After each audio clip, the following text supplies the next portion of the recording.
Yo guys, so back at the engine again. We're taking out the carburetor and we need to rinse and clean it and see if that's the problem that it's not breathing. So hopefully that can fix the issue with the bike. We don't know, we just have to try. So right now we have taken out the carburetor.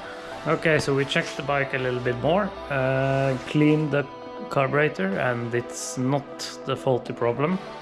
We checked spark plugs, coils. We still struggle with one cylinder that does not fire for some reason. We're gonna check if there's something electrical issues, and then we'll just have to see. We have come to the conclusion that we have to drop down the engine and take it out and open it up to see inside and find out why the cylinder is not firing. So stay tuned, we just have to keep looking for the problem.